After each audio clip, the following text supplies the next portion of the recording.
আসসালামু আলাইকুম সবাইকে। কী অবস্থা সবার? আশা করি সবাই ভালো আছো। তো আজকে আমাদের টপিক যে দ্রাব্যতা পার্ট 2। পার্ট 1-এ আমরা দ্রাব্যতার সংজ্ঞা জানছি, সেখান থেকে কয়েকটা সূত্র জানছি, এককগুলো জানছি, দ্রাব্যতা বিষয়টা কী সেটা আমরা দেখছি। তো পার্ট 2-এ আমরা বাকি জিনিসগুলো একটু দেখব। তো দেখো, আমি যদি আগের জিনিসগুলো আরেকবার একটু রিপিট করি, দেখো যে দ্রাব্যতার সংজ্ঞা আমরা যেটা পড়ছিলাম যে নির্দিষ্ট তাপমাত্রায় 100 গ্রাম পানিকে সম্পৃক্ত দ্রবণে পরিণত করতে কোনো দ্রব্যের যত গ্রাম প্রয়োজন তাকে ওই দ্রব্যের দ্রাব্যতা বলে। বিষয়টা কি, মানে আমি এখানে কি করলাম, 100 গ্রাম পানি নিলাম, আমি একটা গ্লাসে 100 গ্রাম পানি নিছি এবং সেখান থেকে আমি যে কোনো একটা যৌগ, লবণ, চিনি, যে কোনো একটা যৌগ হতে পারে, কঠিন যৌগ, যেমন লবণ যদি হয় তাহলে আমি লবণটা কী করতেছি, ওই 100 গ্রাম পানির মধ্যে আমি বাইরে থেকে লবণ আস্তে আস্তে ঢালতেছি ওই পানির মধ্যে। দেন ঢালতে ঢালতে ঢালতে ঢালতে সর্বোচ্চ যখন আমি ঢালার পর ঢালবো আর মিক্স করব, ঠিক আছে। ওই যে পানিটা আছে, পানিটা সর্বোচ্চ যেই পরিমাণ লবণ নেবে তার নিজের মধ্যে, এরপরে আমি যদি অনেক বেশি দেই, দেখব যে নিচে একটা টাইমে কী হবে, নিচে এগুলো জমা হয়ে থাকবে, ঠিক আছে। তাহলে ম্যাক্সিমাম আমি যত গ্রাম দিলাম, দেওয়ার পর যেটা একদম সুন্দর করে মিশে গেল দ্রবণের মধ্যে, ঠিক আছে, কিন্তু এর অতিরিক্ত আমি যতটা দিব সবগুলোই নিচে জমা হয়ে থাকবে ছোটো ছোটো করে। তেই যে সর্বোচ্চ যেই পরিমাণ দ্রব্যটা আমার এই 100 গ্রাম পানির সাথে মিশতে পারে, হ্যাঁ, প্রপারলি মিশতে পারতেছে, সর্বোচ্চ যত গ্রাম, ওইটাই হলো, ওই যত গ্রাম মিশতে পারলো ওইটাই হলো ওই দ্রব্যের দ্রাব্যতা, ঠিক আছে। যদি এখানে আমি সোডিয়াম ক্লোরাইড দিই, আর সোডিয়াম ক্লোরাইড মানে কি, যে লবণ, তোমরা যে খাবার লবণ সোডিয়াম ক্লোরাইড যেটা আছে, তো এই সোডিয়াম ক্লোরাইড যদি আমি এখানে দিই, সোডিয়াম ক্লোরাইড ঢালতে ঢালতে ঢালতে ঢালতে যদি আমি দেখলাম যে 40 গ্রাম আমি দিচ্ছি, ঠিক আছে, 40 গ্রাম দিছি, দেওয়ার পর এই 40 গ্রাম পুরো পানির সাথে মিশে গেছে একদম, কোনো সমস্যা নাই। এরপরে আমি যতটা দিছি, দেখা যায় যদি 41 গ্রাম দিই, ওই 1 গ্রাম আর দ্রবণের সাথে মিশতেছে না, নিচে জমা হয়ে আছে। এটা তোমরা বাসায় যখন ওই যে চিনির শরবত বানাও তখন দেখবা যে অতিরিক্ত যখন চিনি দিবা, ওই কিছু কিছু নিচে জমা হয়ে থাকে, তখন যতই মিশাও ওগুলো আর মিশে না। তো এই কনসেপ্টটা হলো এইটা, সর্বোচ্চ একটা অ্যামাউন্ট পর্যন্ত মিশতে পারবে, এরপরে আর জিনিসগুলো মিশতে পারবে না, কারণ ওই পানিটার, এই পানি যে আছে, পানির অণুগুলার ফাঁকে ফাঁকে ফাঁকে ফাঁকে এই লবণের অণুগুলা থাকে, ঠিক আছে, দ্রবণের মধ্যে। কিন্তু যখন আর ক্যাপাসিটি থাকে না, ওই ক্যাপাসিটির অতিরিক্ত আমি যখন লবণ দিই, তখন ওই পানি আর ওই জিনিসগুলোরে ধরতে পারে না, ধারণ করতে পারে না, ঠিক আছে, তখন নিচে জমা হয়ে থাকে। তার মানে দ্রাব্যতা এইটাই, সর্বোচ্চ যেই পরিমাণ মিশতে পারতেছে, সর্বোচ্চ যেই পরিমাণ মিশতে পারতেছে ওইটাই হলো কি ওই দ্রব্যের দ্রাব্যতা। আর সর্বোচ্চ যেই পরিমাণ মিশতে পারতেছে কোনো একটা দ্রবণের মধ্যে যদি ওই পরিমাণই থাকে, যত পরিমাণ মিশতে পারতেছে, তাহলে যেই দ্রবণটা তৈরি করে এটা হলো সম্পৃক্ত দ্রবণ, ঠিক আছে। সাপোজ এখানে 40 গ্রাম লবণ এই 100 গ্রাম পানিতে মিশতে পারে, এই 40 গ্রামের অতিরিক্ত আমি যা দেবো নিচে জমা হয়ে থাকবে। যদি এখানে 40 গ্রামই থাকে, আমি যদি 40 গ্রামই লবণ দিই, তাহলে এটা হবে সম্পৃক্ত দ্রবণ, ঠিক আছে। যদি 40 গ্রামের কম দিই আমি, মানে 38 গ্রাম দিলাম, ঠিক আছে, এই পানিটা টোটাল 40 গ্রাম লবণ এর মধ্যে ধারণ করতে পারে, মিক্স করাইতে পারে, কিন্তু আমি দিলাম 38 গ্রাম, 2 গ্রাম কম দিলাম, তার মানে এই দ্রবণটা হলো অসম্পৃক্ত দ্রবণ, ঠিক আছে।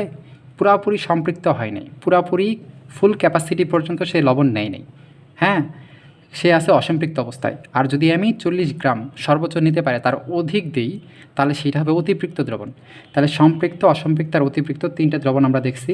আমরা দ্রাব্যতার দুইটা সূত্র দেখছি। দ্রাব্যতার একটা সূত্র হলো কি, এই যে N/V, যেহেতু দ্রাব্যতা একটা ঘনমাত্রা, দেখো আমি এখানে সর্বোচ্চ যেই পরিমাণে দিলাম, যেই পরিমাণ মিশতে পারে সেই পরিমাণ আছে, সেই অবস্থায় দ্রবণের যদি আমি ঘনমাত্রা বের করি সেটাই হবে দ্রাব্যতা। আর তোমরা তো জানো ঘনমাত্রা কীভাবে বের করে, মোল সংখ্যা বাই আয়তন, ঠিক আছে। এই যে ঘনমাত্রা সমান মোল সংখ্যা বাই আয়তন, সর্বোচ্চ যেই পরিমাণ দিলাম, এরপর দ্রবণটার যেই হইল, আয়তনটা হইল, ওইটা আমি যদি নিচে দেই, আর যত গ্রাম আমি দিছি ওই গ্রামটাকে যদি আমি তার পারমাণবিক ভর, আণবিক ভর দ্বারা ভাগ করি, যেমন সোডিয়াম ক্লোরাইডের আণবিক ভর কত, 58.5, সোডিয়ামের 23, ক্লোরিনের হলো 35.5, দুইটা যোগ করলে 58.5 হলো সোডিয়াম ক্লোরাইডের আণবিক ভর। তাইলে ওই যে 40 গ্রাম সর্বোচ্চ মিশতে পারে, 40 গ্রামই আছে, মানে দ্রবণটা সম্পৃক্ত। তাহলে ওই 40 গ্রামকে আমি 58.5 দিয়ে ভাগ করে যেই মোলটা পাবো, সেই মোলটা যদি আমি এখানে দেই, আর নিচে এই দ্রবণের আয়তন যতটা হবে ওটা যদি আমি দিই, তাহলে যে ঘনমাত্রাটা পাবো সেইটাই হবে দ্রাব্যতা, ঠিক আছে। কেবলমাত্র যখন 40 গ্রামই থাকবে, কারণ ওই যে 40 গ্রাম হলো এর দ্রাব্যতা, ফুল ক্যাপাসিটি অবস্থায় আছে, হ্যাঁ। তাইলে এইটা গেল। তো এইটা প্রকাশের কয়েকটা রীতি আছে, আমি দেখো পরে যেগুলো দেখাই। তাইলে দ্রাব্যতা আমরা দেখলাম যে নির্দিষ্ট তাপমাত্রায় 100 গ্রাম সম্পৃক্ত দ্রাবকে, 100 গ্রাম দ্রাবকে, দ্রাবক মানে কি, যে পানি নর্মালি, ঠিক আছে, দ্রাবক হিসেবে ম্যাক্সিমাম পানি ব্যবহার করা হয়। তাহলে নির্দিষ্ট তাপমাত্রায় 100 গ্রাম দ্রাবকে মানে ওই যে পানিতে সম্পৃক্ত দ্রবণ আমি পরিণত করতে চাই। ওই যে আমি বললাম যে 100 গ্রাম পানি আছে, ওইটার আমি ফুল ক্যাপাসিটেড অবস্থায় রাখতে চাই, লবণ দিয়ে বা চিনি দিয়ে ফুল ক্যাপাসিটেড অবস্থায় রাখতে চাই। তো ওই ফুল ক্যাপাসিটেড বা সম্পৃক্ত করার জন্য আমার যত গ্রাম লবণ আস্তে আস্তে দেওয়া লাগতেছে, আমি ওখানে দেখাইলাম না যে 40 গ্রাম আমরা দিলাম, তখন ফুল ক্যাপাসিটি হয়ে গেল, তারপর অতিরিক্ত আমি যা দিলাম নিচে জমা হয়ে থাকলো। ওই যে ওরকম ফুল ক্যাপাসিটি করতে গেলে আমার যতটা লবণ দেওয়া লাগবে ওই 100 গ্রাম পানিতে, সেইটা হলো ওর দ্রাব্যতা। ঠিক আছে, ওখানে আমরা 40 গ্রাম দিয়েছিলাম না, তার মানে ওর দ্রাব্যতা হবে যে 40 গ্রাম, 40 গ্রাম পার ওই যে 100 গ্রাম আমি বলছি 100 গ্রাম পানি, পানি ছিল না এরকম। ঠিক আছে, তাহলে এইখানে দেখো দ্রাব্যতার নর্মালি কয়েকটা একক আছে, যেমন এই যে গ্রাম পার 100 গ্রাম পানি, যদি 40 হয় তাহলে 40 গ্রাম পার 100 গ্রাম পানি, কারণ পার 100 গ্রাম পানি ওই 40 গ্রাম কই আছে, 100 গ্রাম পানির মধ্যে আছে না, তাহলে পার এই পার যার মধ্যে আছে ওইটার এরকম এইভাবে প্রকাশ করে। ঠিক আছে, যদি সোডিয়াম ক্লোরাইডে লেখে 40 গ্রাম, তার মানে 40 গ্রাম পার 100 গ্রাম পানি। তাইলে তোমার যদি বলে যে কোনো দ্রব্যের দ্রাব্যতা 40 গ্রাম পার 100 গ্রাম পানি, তারা তুমি কি বোঝাও? আমি বুঝি এইটাই, যে নির্দিষ্ট তাপমাত্রায় এই সংজ্ঞা অনুযায়ী নির্দিষ্ট তাপমাত্রায় 100 গ্রাম দ্রাবককে সম্পৃক্ত দ্রবণে পরিণত করতে ওই দ্রব্যের যদি 40 গ্রাম হয় 40 গ্রাম দ্রব্য প্রয়োজন। ঠিক আছে, যদি 50 গ্রাম পার 100 গ্রাম হয়, তাহলে নির্দিষ্ট তাপমাত্রায় 100 গ্রাম দ্রাবককে সম্পৃক্ত দ্রবণে পরিণত করতে ওই দ্রব্যের 50 গ্রাম দ্রব্য প্রয়োজন। ঠিক আছে, আমি বাইরে থেকে 50 গ্রাম ঢালবো, ঢালার পর ওই দ্রবণটা ফুল ক্যাপাসিটি অবস্থায় হবে। 50 গ্রামের অতিরিক্ত যদি আমি ঢালি তাহলে নিচে জমা হয়ে থাকবে। ঠিক আছে, ওই যে 100 গ্রাম পানিকে ফুল ক্যাপাসিটি অবস্থায় আমার রাখতে যত গ্রাম দেওয়া লাগতেছে ওইটাই। ঠিক আছে, তাহলে তোমরা এটা বুঝছো। তাহলে একক কি, এই যে নর্মালি 40 গ্রাম বা 50 গ্রাম, গ্রাম পার 100 গ্রাম পানি, এইটা একটা একক, অথবা একক বিহীন হইতে পারে। দেখো তুমি যদি কোনো জায়গায় দেখো যে কোনো দ্রব্যের দ্রাব্যতা 40 লেখা আছে, ঠিক আছে, কোনো দ্রব্যের দ্রাব্যতা 40, এইটা দ্বারা তুমি কি বোঝাও? এই যে এইটাই, যে 100 গ্রাম দ্রাবকে 40 গ্রাম দ্রব্য যদি দ্রবীভূত থাকে তাহলে দ্রবণটা সম্পৃক্ত হয়, ফুল ক্যাপাসিটেড হয়। ঠিক আছে, তাহলে তোমার এই 40ও দেওয়া থাকতে পারে বা 40 গ্রাম পার 100 গ্রাম পানি দেওয়া থাকতে পারে। ঠিক আছে, এই যে 100 গ্রাম পানি দেওয়া থাকতে পারে, দুইটার মানে কিন্তু একই। ঠিক আছে, এই যে এককবিহীন মানে জাস্ট 40 দেওয়া আছে, অথবা 40 গ্রাম পার 100 গ্রাম পানি, 100 গ্রাম পানি, এই দুইটার মধ্যে যদি দুইটার একই মিনিং। ঠিক আছে, যেইটা থাকবে মানে 100 গ্রাম পানির মধ্যে ওই পরিমাণ দ্রব্য আছে, তার কারণে দ্রবণটা সম্পৃক্ত হয়ে গেছে। ঠিক আছে, দ্রাব্যতা কিন্তু কেবলই সম্পৃক্ত দ্রবণের ক্ষেত্রে, অন্য কোনো দ্রবণের ক্ষেত্রে দ্রাব্যতা না। দ্রাব্যতা কেবলই সম্পৃক্ত দ্রবণ যেখানে আসবে দ্রাব্যতা সেখানে আসবে। সম্পৃক্ত দ্রবণের ঘনমাত্রায় দ্রাব্যতা, এই যে এখানে লিখে দিচ্ছি। ঠিক আছে, দ্রবণটা তোমরা যদি বলে সম্পৃক্ত, একটা দ্রবণ তোমার সম্পৃক্ত দিছে, তখন ওই দ্রবণে এত গ্রাম লবণ আছে, দ্রবণের আয়তনে এত, তখন কি জাস্ট এই যে এ সমান N/V, এখানে মোল সংখ্যা, যেই লবণটা যত গ্রাম আছে তার আণবিক ভর দ্বারা ভাগ করে N মোল সংখ্যা পাবা, আর নিচে দ্রবণের আয়তন, নট দ্রাবকের নট দ্রবের। ঠিক আছে, এটা হলো দ্রবণের আয়তন, মনে রাখবা এটা একটা। আর আরেকটা সূত্র আছে, সেটা হলো H=M, এইটা দেখাইছি। এটা M হলো কি, M হলো দ্রবের ভর, যত গ্রাম দ্রব্য দিবে। ঠিক আছে, বড় হাতের M হলো দ্রবণের ভর, এই যেখানে লিখে দিচ্ছি, বড় হাতের M কি, দ্রবণের ভর। হ্যাঁ, আর S হলো এখানে দ্রাব্যতা। বুঝছো, এই যে এখানে সূত্রে আছে 100 গ্রাম পানিতে, তোমার তো অঙ্কে দেওয়া থাকতে পারে যে 1000 গ্রাম পানিতে, তাই না? তাইলে সবসময় তো তোমার 100 গ্রাম দেওয়া থাকবে না, তো ওই জন্য ওই 1000-এ থাকে এত, অতএব 100-তে থাকে এত, ওইটা একটা ঐকিক নিয়মে একটা সূত্র আছে যেটা এখান থেকে আসছে, যেটা আমরা আগের ভিডিওতে তোমাদের দেখাইছি, যে ওই সূত্র ঐকিক নিয়ম থেকে, মানে এই সংজ্ঞা থেকে এই সূত্রটা চলে আসে। ঠিক আছে, আর যেহেতু দ্রাব্যতা হলো একটা ঘনমাত্রা কিন্তু সম্পৃক্ত দ্রবণের, তার মানে তোমার প্রশ্নে যদি দেওয়া থাকে যে একটা সম্পৃক্ত দ্রবণ, প্রশ্নে যদি দেওয়া থাকে একটা সম্পৃক্ত দ্রবণ, তারপরে এত মোল দ্রব্য আছে, দ্রবণের আয়তন এত, তখন সাথে সাথেই যেইটা দিয়ে দিবা। ঠিক আছে, দুইটা এইটা। আর যদি বলে যে দ্রাবকের আয়তন এত, দেখো এখানে M-M, বড় হাতের M কিন্তু দ্রবণের ভর, ছোট হাতের M কিন্তু দ্রবের ভর। যদি দ্রবণ থেকে দ্রব বাদ দাও তাহলে কিন্তু দ্রাবক থাকে, তাই না? বলছিলাম না যে দ্রব প্লাস দ্রাবক সমান কি, সমান দ্রবণ, তাই না? তাহলে যে M-M, টোটাল দ্রবণ হলো M, আর M হলো দ্রব, তাই না? তাহলে দ্রাবক সমান কী পাবা, এইটা এই পাশে যায় মাইনাস হয়ে যাবে না, মানে বড় হাতের M মানে ছোটো হাতের M, তার মানে দ্রাবক হলো বড় হাতের M ছোটো হাতের M, তার মানে এটা একটা দ্রব আর এটা হলো দ্রাবক। ঠিক আছে, তাহলে এই দুইটা সূত্রই আছে, তোমরা যে কোনো একটা সূত্র দিতে পারো। ঠিক আছে, এইটার মানব দ্রাব্যতা, এইটার মানব দ্রাব্যতা। যদি টোটাল দ্রবণের আয়তন দেওয়া থাকে তাহলে দ্রবণের আয়তন এখানে লিটার এককে বের করবা, যদি ml দেওয়া থাকে তখন কিন্তু লিটার এককে বের করা লাগবে, এটা লিটার এককে। ঠিক আছে, এরকম। আর যদি দ্রাবকের ভর দেওয়া থাকে যে 1000 গ্রাম দ্রাবক, 2000 গ্রাম দ্রাবক, তো তখন তোমরা এই যে এইটা পারলে করতে পারো, ঠিক আছে। দুইটার মধ্যে তুমি প্রশ্ন দেখেই বুঝবা তুমি কোনটা করবা, ঠিক আছে। তোমার প্রশ্নে যেই ডাটাগুলো দিবে ছোটো হাতের ওই ডাটাগুলো লিখবা। যদি দেখা যে দ্রবের ভর দেওয়া আছে, তারা ওই যে দ্রব আছে ওইটার নিচে ছোটো হাতের এম লিখবা, ঠিক আছে। তারপর যদি দেখো দ্রবণের ভর দেওয়া আছে বড় হাতের এম লিখবা, ঠিক আছে। লেখার পর যদি এস চাই তখন তো এই সূত্রতে বের করে ফেললা, মানে যে কোনো সূত্রতেই হবে, দুইটাই সূত্র তুমি যেটা দিয়ে করতে পারবা। তাহলে দেখো একটা হলো একক বিহীন এইটা, তো এইটা যেহেতু একটা ঘনমাত্রা, তার মানে ঘনমাত্রা একক কি মোল পার লিটার বা গ্রাম পার লিটার, যে কোনো এইটাই হয়। তাহলে যে মোল পার লিটার গ্রাম পার লিটার, তার মানে ঘনমাত্রার যে এককগুলো আছে দ্রাব্যতার একক সেম, ঠিক আছে। মোল পার লিটার আর মোল পার লিটার যেটা আছে যে মানটা বের হবে ওইটারে যদি তুমি আণবিক ভর দ্বারা ভাগ করো তাহলে তো গ্রাম পার লিটার পাবা, তাই না। মোল রে যদি আণবিক ভর দ্বারা ভাগ করো তখনই তো কি গ্রাম পাও। তার মানে মোলটা গ্রাম হয়ে গেছে কখন, যখন এইটারে আমি আণবিক ভর দ্বারা ভাগ করছি তখন এইটা হয়ে গেছে।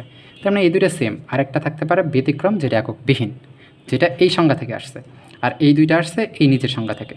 তো এই সূত্র দুইটা মাথায় রাখবা, এককগুলো এগুলা হয় জানলা, সংজ্ঞাটা এটা অনেক হয় জানলা, শেষ। তার মানে দ্রাব্যতার আমরা সংজ্ঞা জানলাম, দ্রাব্যতার একক জানলাম, দ্রাব্যতার অঙ্কগুলো আমরা এখন পারবো, এই দুইটাই ছোটো ছোটো সূত্র। এখন আসলে দ্রাব্যতার নিয়ামক, মানে দ্রাব্যতারে চেঞ্জ করে কি কি বিষয়, ঠিক আছে। দ্রাব্যতা কম হইতে পারে, বেশি হইতে পারে। তুমি দেখবে একটা জিনিস যে আমরা প্রত্যেকটা জায়গায় কিন্তু নির্দিষ্ট তাপমাত্রা কথাটা উল্লেখ করছি, তার মানে তাপমাত্রার সাথে দ্রাব্যতা কিন্তু খুবই ডিপলি জড়িত, ঠিক আছে। তো দেখো এখন দ্রাব্যতা কী কী বিষয়ের উপর চেঞ্জ হয়। তো এই প্রথমে বলছে দেখো দ্রাবকের প্রকৃতি, ঠিক আছে। দ্রাবকের প্রকৃতি, দ্রাবকের প্রকৃতি মানে কি, এইটা একটা জিনিস আছে। আচ্ছা, এটা একটা জিনিস দেখো যে এখানে একটা আছে যে like dissolved like dissolved like মানে কি জানো, যে যদি যৌগটা যদি আয়নিক হয়, আয়নিক যৌগ কিন্তু পোলার দ্রাবকে দ্রবণীয়। তোমরা এই বিষয়টা জানো কি না, আয়নিক যে যৌগগুলো আছে, আয়নিক যৌগ কিন্তু কি পোলার দ্রাবকে দ্রবণীয়। পোলার তোমরা এগুলো কিন্তু নোট করবা, দ্রাবকে দ্রবণীয়, ঠিক আছে। আয়নিক যৌগ এটা পোলার দ্রাবকে দ্রবণীয়। আর যেগুলো সমযোজী যৌগ বা জৈব যৌগ, সমযোজী যৌগ, ঠিক আছে, এরা কিন্তু কি, এরা হলো জৈব দ্রাবকে দ্রবণীয়, জৈব দ্রাবক। এখন দেখো এই যে পোলার দ্রাবক আমি বলছি, পোলার একটা দ্রাবক হলো তোমার পানি একটা পোলার দ্রাবক। পোলার মানে কি জানো, পোল মানে কি প্রান্ত।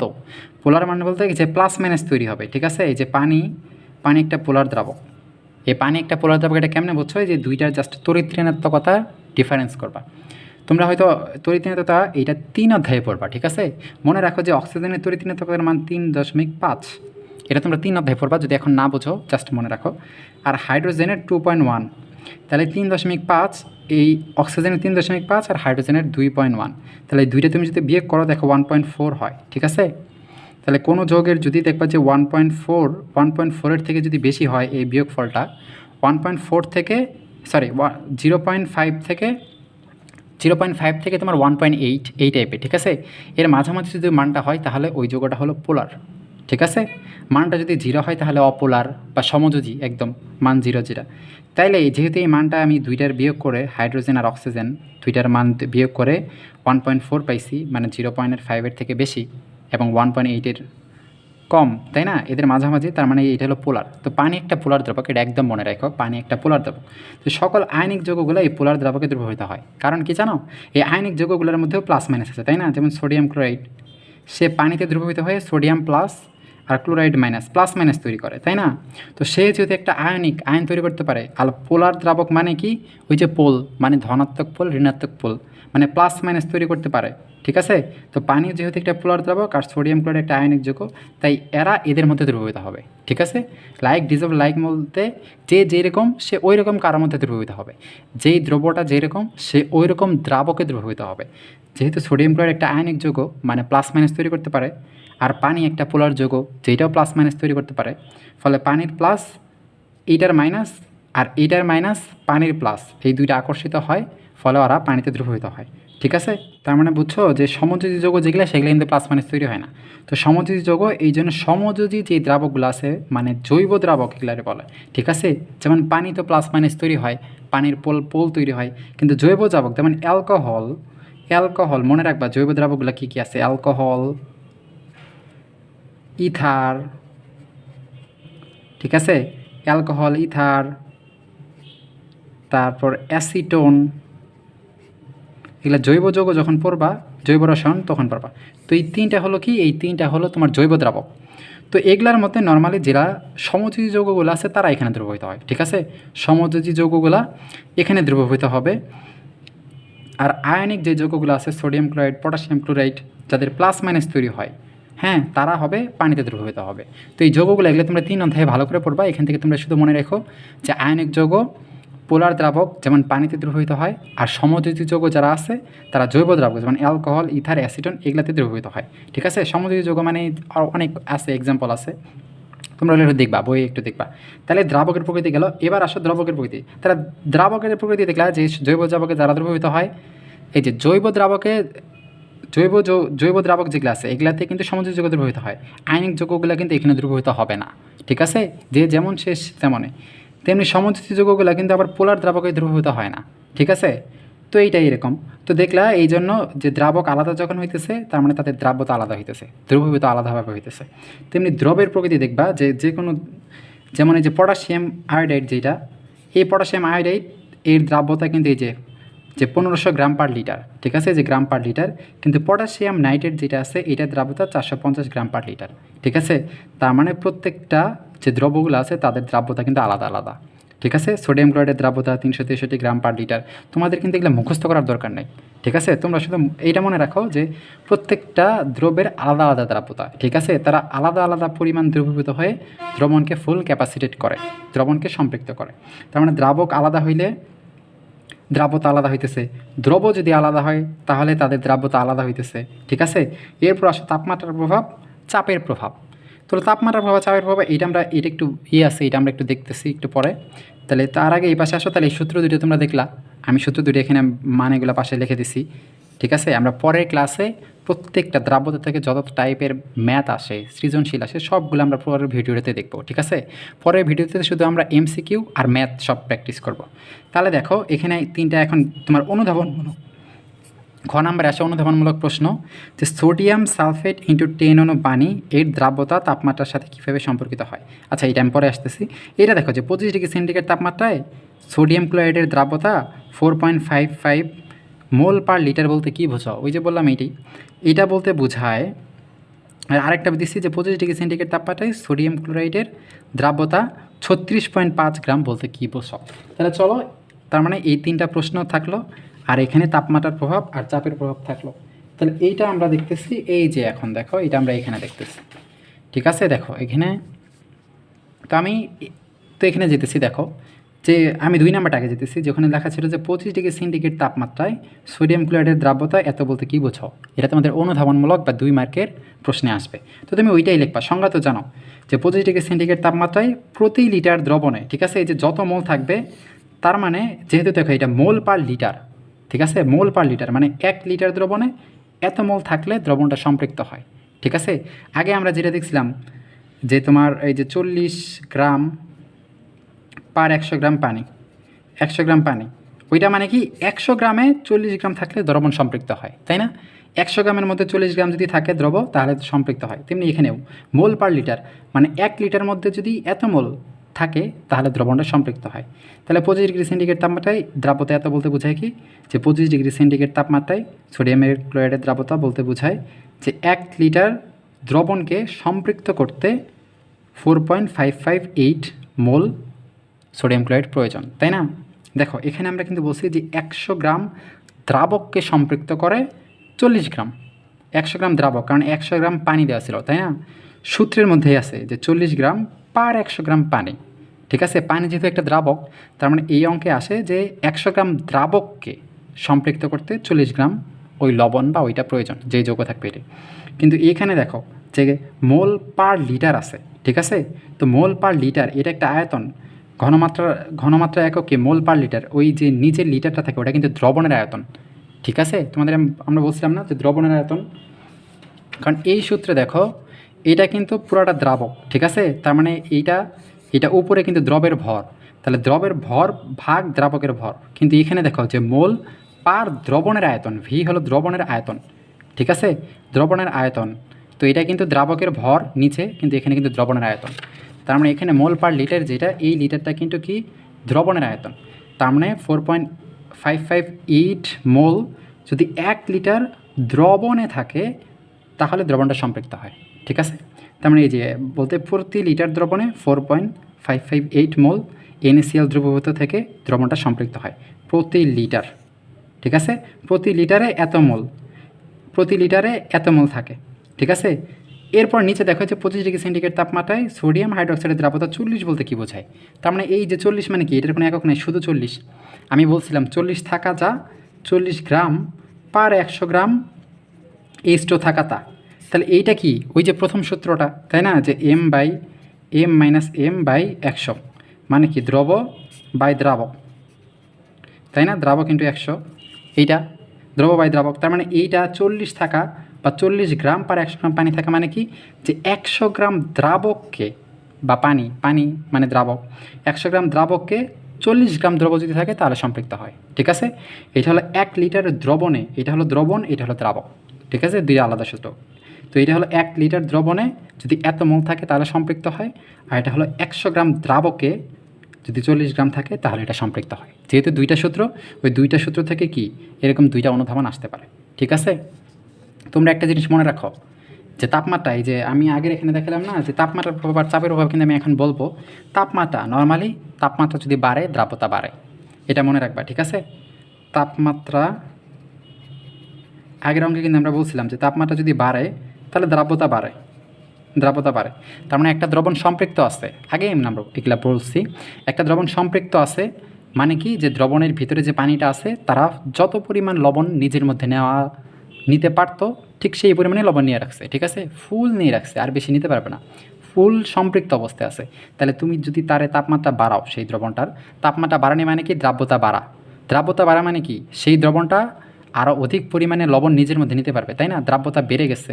আগে যদি দ্রাব্যতা 40 থাকতো এখন 50, মানে আগে যদি 40 গ্রাম দ্রব নিজের মধ্যে রাখতে পারতো এখন 50 গ্রামকে রাখতে পারবে। যেহেতু দ্রবণটা সম্পৃক্ত 40 গ্রামকে রাখতে পারতো, মানে 40 গ্রামই তার মধ্যে আছে, সে অবস্থায় তুমি তাপমাত্রা বাড়াইছো মানে দ্রাব্যতা বাড়ছে। দ্রাব্যতা বাড়ছে মানে কি, তার ধারণ ক্ষমতা বাড়ছে, কিন্তু তার মধ্যে তো 40 গ্রামই আছে। তাহলে তখন 50 গ্রাম থাকা দরকার তাপমাত্রা বাড়ানোর পর, কিন্তু তার মধ্যে আছে কত, 40ই আছে।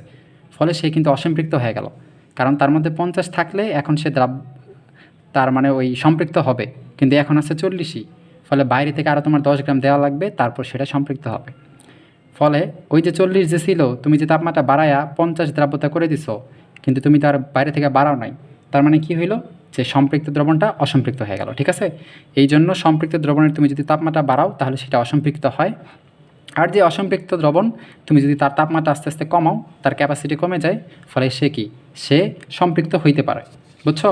তাহলে তাপমাত্রার প্রভাব নর্মালি মনে রাখবা যে তাপমাত্রা বাড়াইলে দ্রাব্যতা বাড়ে। হ্যাঁ, কিন্তু এখানে একটা দ্রবণ দেখো, এইটা একটা ব্যতিক্রম কেস, যে এই যে একটা আছে, এইটার তুমি যদি তাপমাত্রা বাড়াও তাহলে প্রথম তাপমাত্রা বাড়বে, একটা নির্দিষ্ট তাপমাত্রা পর্যন্ত দ্রাব্যতা বাড়বে।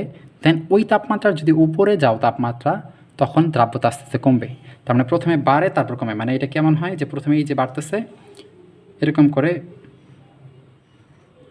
এইটা যদি দ্রাব্যতা সলিবিলিটি হয় এস, আর এইটা যদি তাপমাত্রা হয়, ঠিক আছে, এই বরাবর তাপমাত্রা বাড়াইতেছো, এই দিক আগাইতেছে মানে কি তাপমাত্রা বাড়তেছে, আর এই দিক আগাইতেছে মানে কি দ্রাব্যতা বাড়তেছে।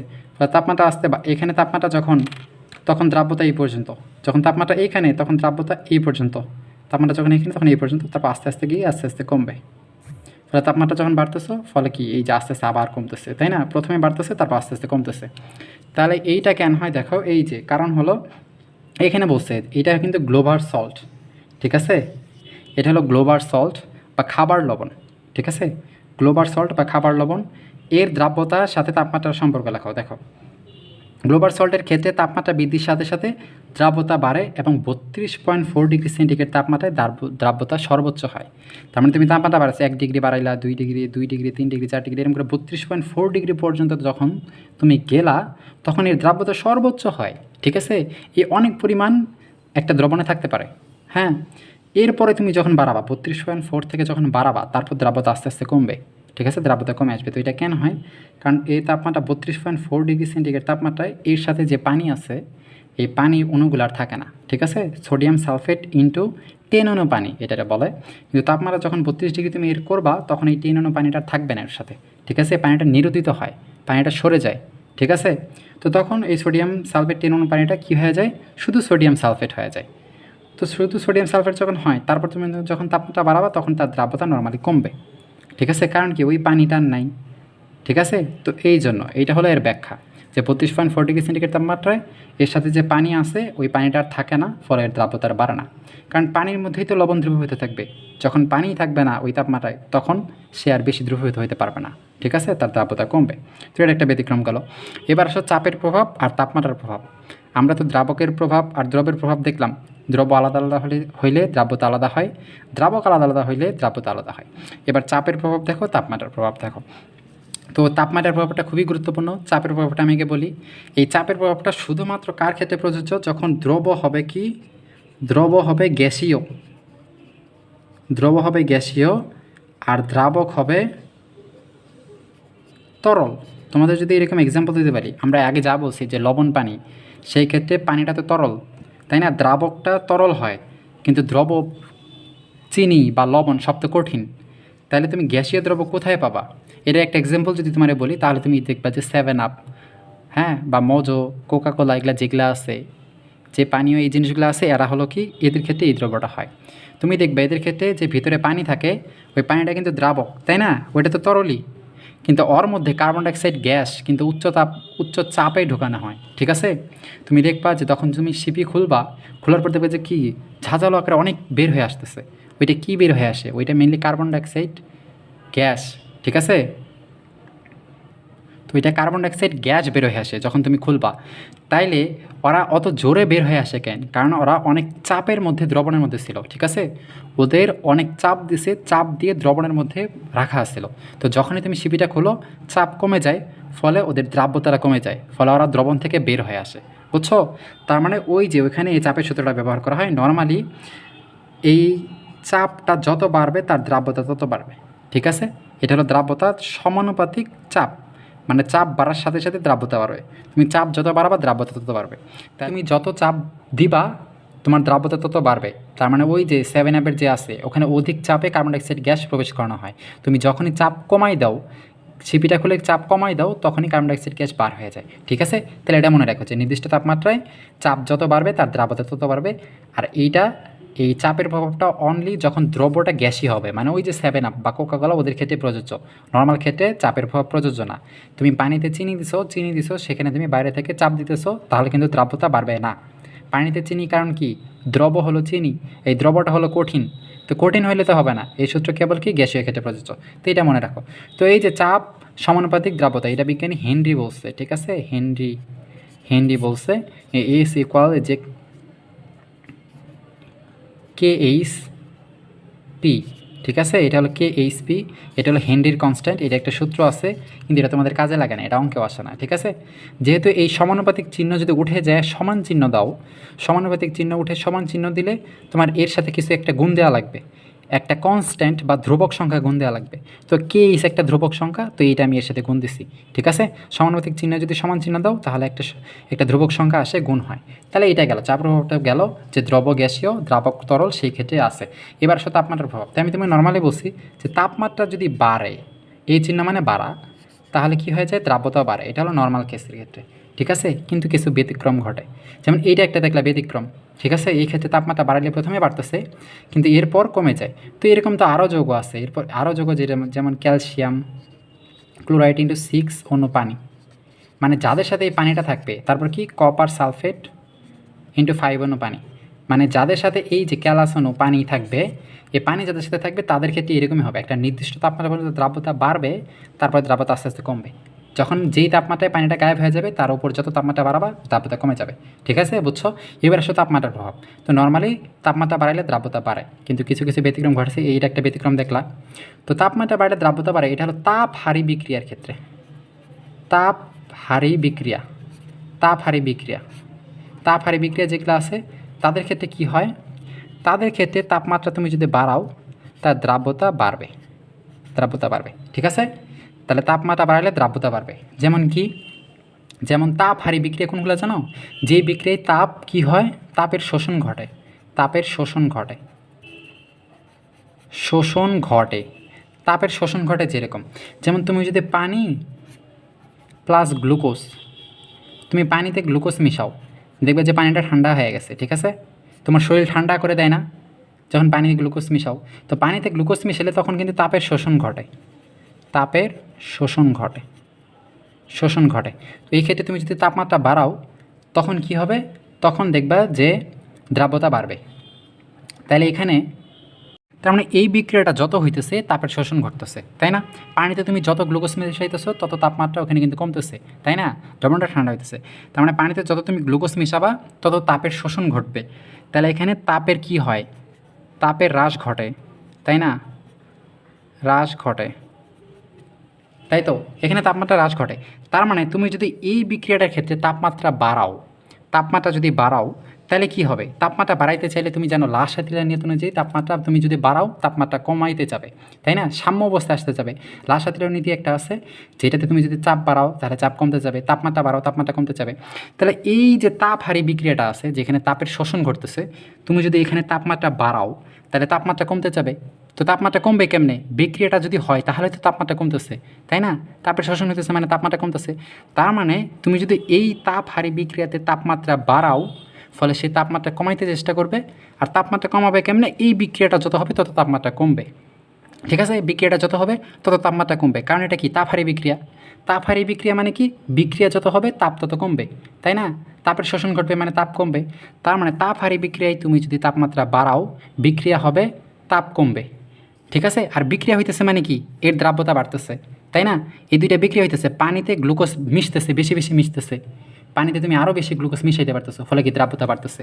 তার মানে তাপহারী বিক্রিয়ায় তুমি তাপমাত্রা বাড়াবা, তার দ্রাব্যতা কী হবে? বাড়বে। কারণ তাপমাত্রা তুমি যদি বাড়াও তাপমাত্রা কমাইতে চাবে, আর তাপমাত্রা কমবে কেমনে? বিক্রিয়াটা যত হবে তত তাপমাত্রা কমবে। আর বিক্রিয়াটা হবে কেমনে? পানিতে যত পরিমাণে গ্লুকোজ মিশতে পারবে, মানে কি? গ্লুকোজ যত বেশি দ্রাব্যতা হবে, গ্লুকোজ যত পরিমাণ অ্যাড হইতে পারবে ওইটা। এবার আসো, বুঝছো হয়তো, এবার আসো যে তাপ উৎপাদী বিক্রিয়া।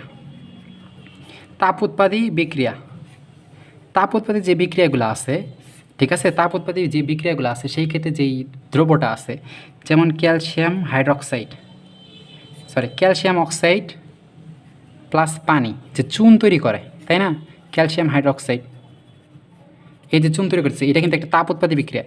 এই তাপ উৎপাদী বিক্রিয়ার ক্ষেত্রে কী হয়? তাপ উৎপাদী বিক্রিয়া গেলে ক্যালসিয়াম নর্মালি তুমি চুন, ক্যালসিয়াম অক্সাইড মানে কি? চুন, তাই না?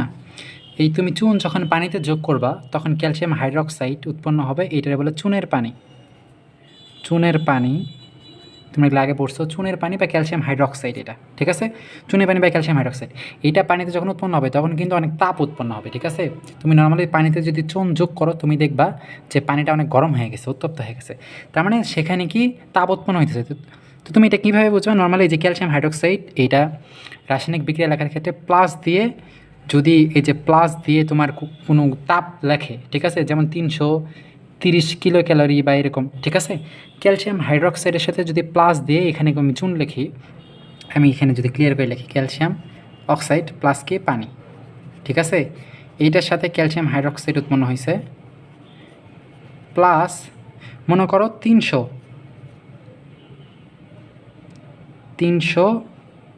কিলো জুল তাপ, ঠিক আছে? তার মানে এটা মানে বোঝা যায় যে এটা একটা তাপ উৎপাদী বিক্রিয়া, কারণ কি? এই যে প্লাস দিয়ে তুমি এখানে তাপ লিখছো, তাই না? তাপ শক্তি উৎপন্ন হয়েছে। অথবা এইটা এই যে ডেল ইকুয়াল -300 কিলো জুল, এইভাবে প্রকাশ করে, ঠিক আছে? তুমি যদি ডেল দাও, ডেলের পর যদি মাইনাস থাকে তার মানে এটা তাপ উৎপাদী। আর ডেল দিয়ে যদি মাইনাস থাকে তাপ উৎপাদী, ডেল দিয়ে যদি প্লাস থাকে তাহলে কি? তাপ হারি। তাহলে ডেল দিয়ে মাইনাস থাকলে তাপ উৎপাদী, অথবা যদি ডেল না থাকে জাস্ট উৎপাদের সাথে প্লাস দিয়ে থাকে তার মানে তাপ উৎপাদী। এত জুল তাপ উৎপন্ন হয়েছে, ঠিক আছে? তাপ উৎপাদী কেমনে চিনবা? ডেল দিয়ে যদি মাইনাস থাকে অথবা উৎপাদের সাথে প্লাস থাকে তাহলে এটা তাপ উৎপাদী। তার মানে তুমি পানিতে চুন যোগ করবা, তার মানে যত চুন যোগ করবা এই দুইটা যত বিক্রিয়া হবে, তার মানে যত পরিমাণ চুন যত পানির সাথে মিশবে তত ক্যালসিয়াম হাইড্রক্সাইড তৈরি করবে, তত তাপ উৎপন্ন করবে। তাপ উৎপন্ন করা মানে কি? তাপমাত্রা বাড়বে। তাহলে এটা একটা তাপ উৎপাদী বিক্রিয়া, তুমি কী করতেছো? এর তাপমাত্রা বাড়াইতেছো। তাহলে তুমি একটা জিনিস যখন তাপমাত্রা বাড়াবা তখন লাসাতিলের নীতি অনুযায়ী কী হবে? তাপমাত্রা কমানোর চেষ্টা করবে, তাই না? ব্যালেন্স করার চেষ্টা করবে। তুমি তাপমাত্রা যেটা বাড়াবা সেটা কী করবে? কমানোর চেষ্টা করবে। মানে এই বিক্রিয়াটাই তুমি যখন তাপমাত্রা বাড়াবা তখন বিক্রিয়া যাবে তাপমাত্রা কমাইতে, কারণ লাশ আর তেলের নীতি অনুযায়ী বিক্রিয়া যাবে তাপমাত্রা কমাইতে। তাহলে এই বিক্রিয়ায় তাপমাত্রা কেমনে কমাবে? যত বিক্রিয়া হইতেছে তত তো তাপ উৎপন্ন হইতেছে, তার মানে বিক্রিয়া তো হওয়া যাবে না। বিক্রিয়া তখন কী করবে? এর হার কমাই দিবে, ঠিক আছে? আর বিক্রিয়ার হার কমানি মানে কি? ক্যালসিয়াম হাইড্রোক্সাইড কম পরিমাণে পানিতে দ্রবীভূত হবে, ফলে এর দ্রাব্যতা কমে যাবে, ঠিক আছে? এই তখন বেশি পরিমাণ পানির সাথে কিন্তু মিশতে পারবে না, খুব কম পরিমাণে মিশবে, তার মানে তখন কি এর দ্রাব্যতা কমে যাবে। যত বেশি মিশবে তত বেশি দ্রাব্যতা, যত কম মিশবে তত কম দ্রাব্যতা, তো এই তত কম মিশতেছে, ঠিক আছে? আমি আরেকবার যদি বলি, এটা একটা তাপ উৎপাদী বিক্রিয়া যেখানে কন্টিনিউয়াসলি তাপ উৎপন্ন হইতেছে। তুমি তাপ উৎপাদী বিক্রিয়ারই তাপমাত্রা বাড়াই দিছো, ফলে লাশ সাথীলের নীতি অনুযায়ী যাবে দ্রবণ কী যাবে? তাপমাত্রা কমাইতে। ফলে এই দ্রবণটার তাপমাত্রা কেমনে কমবে? যত বিক্রিয়া হইতেছে, যত চুন পানির সাথে মিশতেছে তত তত তাপ উৎপন্ন হইতেছে, তাই না? ফলে তাপমাত্রা তোমার কমাইতে হবে, ফলে চুন আর পানির সাথে বেশি মিশতে চাইবে না, তাপমাত্রা কমানোর জন্য বেশি মিশতে চাইবে না, ফলে চুনের কী হবে? দ্রাব্যতা কমে যাবে, ঠিক আছে? তো এই তাপমাত্রার প্রভাবটা এই তাপ হারি বিক্রিয়ার ক্ষেত্রে আর তাপ উৎপাদী বিক্রিয়ার ক্ষেত্রে তোমরা যদি আরেকবার দেখো ঠান্ডা মাথায়, তোমাদের ক্লিয়ার হয়ে যাবে। বিষয়টা একটু জটিল কিন্তু ক্লিয়ার হয়ে যাবে। ফলে তাপ উৎপাদী বিক্রিয়া আর তাপ হারি বিক্রিয়ার ক্ষেত্রে তাপমাত্রা বাড়াও, দ্রাব্যতা বাড়বে।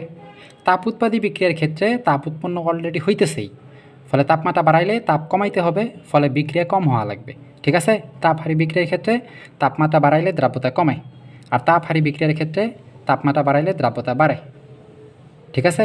তাপ হারিতে বাড়লে বাড়ে আর তাপ উৎপাদিতে বাড়লে কমে। আর আরেকটা হলো ব্যতিক্রমী, এটা যেগুলোর সাথে পানি দেখবা সেগুলার যদি তুমি তাপমাত্রা বাড়াও, প্রথমে বাড়বে তারপর কমবে। আর এই বলতে কী বোঝায়? এটা দেখছো, সূত্র দেখছো, তার মানে চারটার প্রভাব দেখলাম, সংজ্ঞা দেখলাম, কনসেপ্ট আমরা জানলাম, সব কিছুই জানলাম। এর পরে শুধু আমরা ওই দুইটা সূত্র দিয়ে 5-6 ধরনের আমরা ম্যাথ আছে, ওগুলো আমরা দেখবো, কিছু এমসিকিউ দেখবো, সেটা আমরা পরের ভিডিওতে, ঠিক আছে? তো এই দ্রাব্যতা নিয়ে আজ দিয়ে 2টা ভিডিও হইলো, পরের একটা ভিডিও 3টা। এই 3টা ভিডিও যদি তোমরা দেখো, দ্রাব্যতার কনসেপ্ট, এমসিকিউ, সিকিউ সব কিছু তোমাদের ক্লিয়ার হয়ে যাবে। তো আজকে এতটুকুই।